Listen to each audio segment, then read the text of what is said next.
The medical team at the Boston Marathon is always prepared to treat mass casualties, just not the type of wounds we saw on that day.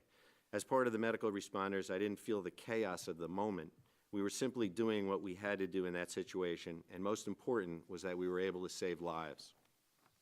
I am grateful that the committee is holding the hearing today to examine the Good Samaritan Health Professionals Act, legislation that will help provide professional healthcare volunteers with much-needed certainty when serving as volunteers during federally declared disasters. The desire to help save lives drives many physicians and healthcare professionals from all over the country to volunteer when disaster strikes.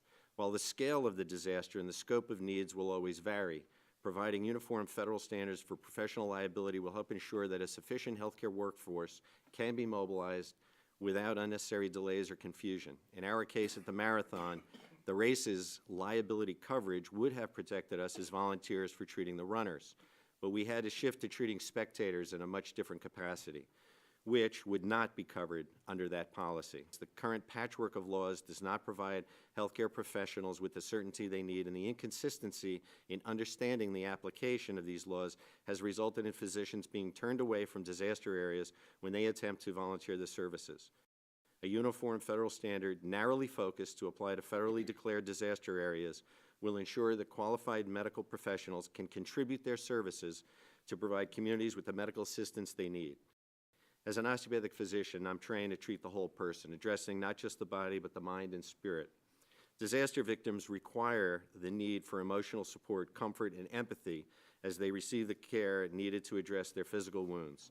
In this case, it was an act of terrorism. In other instances, it might be a natural disaster or public health outbreak. Dr. Levin, thank you so much for being here this morning. Thank you for your work. You know, it was shortly after Hurricane Katrina struck on Labor Day weekend, and I'm sitting in my office a little bit north of Dallas, Texas, as a member of Congress, but clearly there was a need. And I was somewhat startled to find out that if I made myself available down at Reunion Arena in Dallas, Texas, where I had a state license, but I no longer carried liability insurance, I could be at risk. But if I traveled to Louisiana, where I didn't have a medical license, I could volunteer all day long. Now, it turns out I was probably more useful as a triage individual helping people get placement in nursing homes in the Metroplex who were in trouble in Louisiana. But it struck me that day that there is kind of a patchwork that governs this. Is that correct? Yes, sir, and it's hard for the physicians who may want to travel for whatever reason out of state, but also within their own state.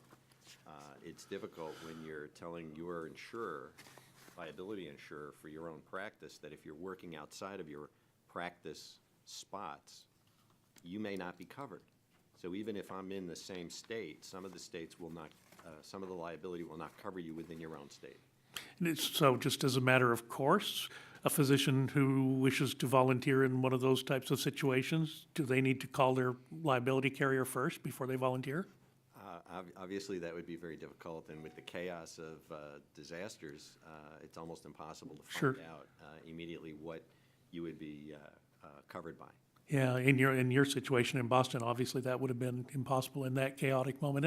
And I want to thank you for being there and responding. I will tell you, having watched that drama unfold on the television here on Capitol Hill, it was very, very difficult. And it really wasn't until the medical professionals came out that night and gave the press conference that I had a sense that things were back under control. So clearly the people who respond in events like that provide in addition to taking care of the people that are injured at the scene, it also provides care to those of us who are not on the scene, that somebody competent is in charge and taking care of those who were injured.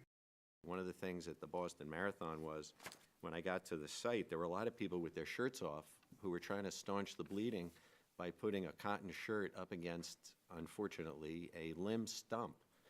What that did was it actually increased the amount of flow into the shirt. Now, these were people that were volunteers, but they were not medically trained, so they didn't know that they probably should have torn the shirt, tied it around, and used tourniquets. So if a medical personnel is not going to be on the site, because they're not covered by the Volunteer Act, this is why this act, I think, is necessary.